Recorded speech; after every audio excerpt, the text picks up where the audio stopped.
tubaab bi saa bu ma saa toog ci piliam ay tànkam daf koy jël teg ko ci doom yi ki nga xamante ni baayam amul blé bu bari. tubaab yi gis ngeen leen bu ñu daan doxantu nit ñu ñuul ñi lañu daan takk ay njowaan ñu yenu ko seen doom yi ndaw yi bu ñu bëggaan a toog nit ku ñuul la ñuy bëmax mu sëgg moo daan doon seenu toogu ci la ñu daan toog. kon tubaab bu mag bi ak tubaab bu ndaw bi ñoom ñëpp ay buur lañu woon daanañu woo ay nit ba mu neex leen ni ngeen ko gisee ñu dagg seeni bopp ba noppi woo ko bokk ci ñoom ni ko dajaleel bopp yi te du sañ a bañ. kon jëf yu ñaaw yooyu yëpp jëf nañu ko fi waaye ki nu tax a jóg muy Mouté wax nañu ko léegi kuy bëreeg Serigne Touba sunu borom ngay bëreel. moom Mouté bi mu jógee Sénégal yóbbu nañu ko Martinique mu doon fa gouverneur ba mu fa nekkee gouverneur nag at mi nga xamante ni ci la ku tedd ki Xaadimu Rasul Cheikh Ahmadou Bamba dellu si Sénégal di 1902 ca weeru mai wa maanaam juróom-ñetti fan ci weeru mai moom Mouté am na lu ko dal loo xamante ni bii ci la jóge faatu. Saint-Pierre, la plus bizarre, la plus amusante et cependant la plus jolie de toutes les villes des Antilles françaises. Il y a là une population surprenante, fantastique, digne des mille et une nuits. Ce jugement de Lafcadio Hearn sur le Paris des Antilles résume bien le souvenir qu'a laissé le Saint-Pierre d'avant l'éruption de 1902. Ville riche et bigarrée, Saint-Pierre, avec ses 26 000 habitants, est un centre commercial très actif, un des ports les plus importants de l'Amérique centrale. Capitale économique de la Martinique et des îles sous le vent, sa prospérité repose sur la production du rhum. Elle est aussi la capitale du luxe et de la vie culturelle. C'est bien la perle des Antilles. Avec la catastrophe de 1902, une page se tourne pour la Martinique, la fin d'une époque. Le destin de l'île tout entière sera marqué par la disparition de cette ville devenue mythique.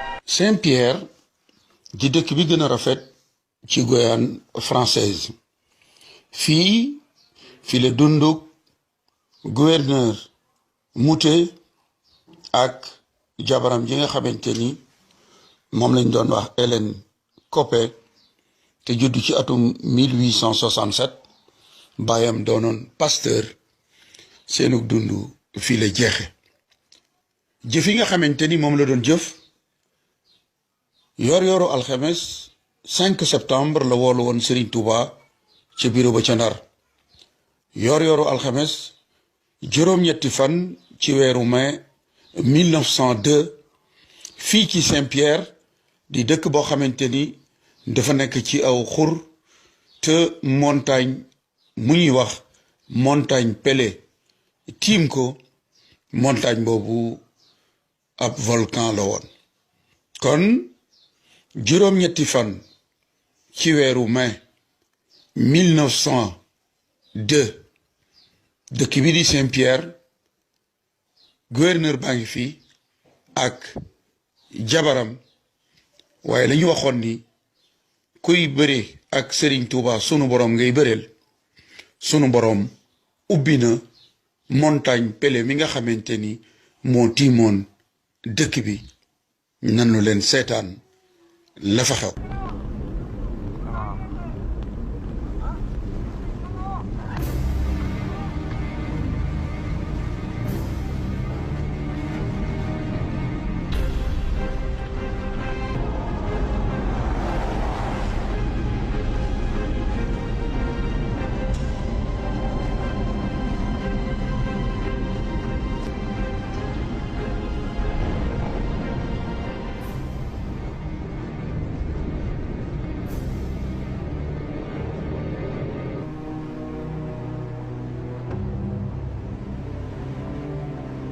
En 1902, la ville de Saint-Pierre en Martinique est détruite par une nuée ardente semblable à celle filmée sur le mont Hunzen au Japon.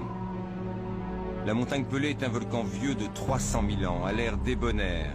C'est en fait un monstre assoupi qui peut se réveiller brusquement, pulvériser une partie de ses flancs et libérer de redoutables nuées ardentes. Le 8 mai 1902, le temps d'un souffle, 28 000 morts, 40 navires envoyés par le fond.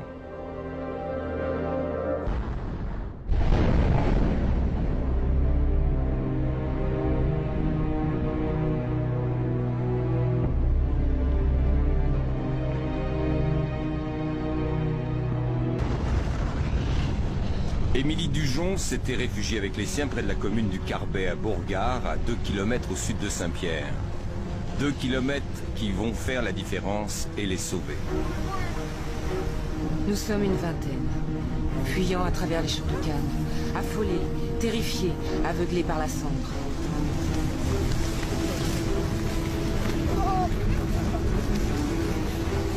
Une pluie de pierres, de boue tiède et fétide tombe sur nous. Haletants, livides, les vêtements et la figure noircis par la boue et la cendre, les pieds déchirés. Nous nous arrêtons dans la première maison que nous rencontrons. Sur la cité, la main de Dieu s'est appesantie.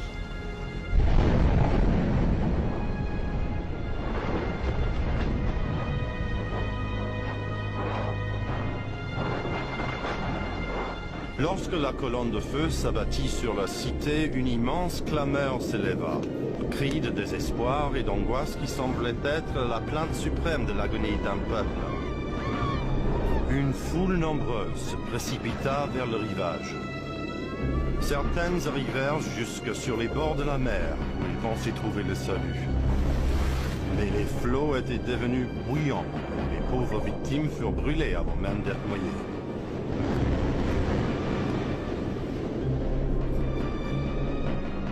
Le capitaine Freeman, tenant la barre avec ses coudes, car ses mains étaient brûlées jusqu'à l'os, parvint à mener le Rodam jusqu'à Sainte-Lucie, un vaisseau fantôme, couvert de cendres, chargé de morts. Un détachement est chargé de récupérer les lingots de la banque de Saint-Pierre. L'officier d'infanterie coloniale qu'il commande écrit à sa sœur. Je n'ose te donner des détails. Tout ce que tu imagineras de plus horrible est au-dessous de la réalité. J'ai vu, et mes yeux se sont révoltés d'horreur. Dans une maison, contre la porte gisent 9 cadavres, étendus dans des poses effrayantes. Leur tête à tous a éclaté. Dans une chaise est assis encore un vieillard qui, lui, me regarde d'un regard atroce. Il a le ventre ouvert, c'est affreux. Le docteur L'Herminier, des troupes coloniales, fait partie de ceux qui ont charge d'enterrer, ou plutôt d'incinérer les cadavres. Les cadavres du quartier du Mouillage sont méconnaissables. On ne peut voir s'ils sont de blanc ou de noir. Les sexes sont respectés. Beaucoup de femmes, celles que l'on devine jeunes, ont les seins intacts. Tous les cadavres sont nus, scalpés, épilés. Et chez beaucoup, l'abdomen a éclaté.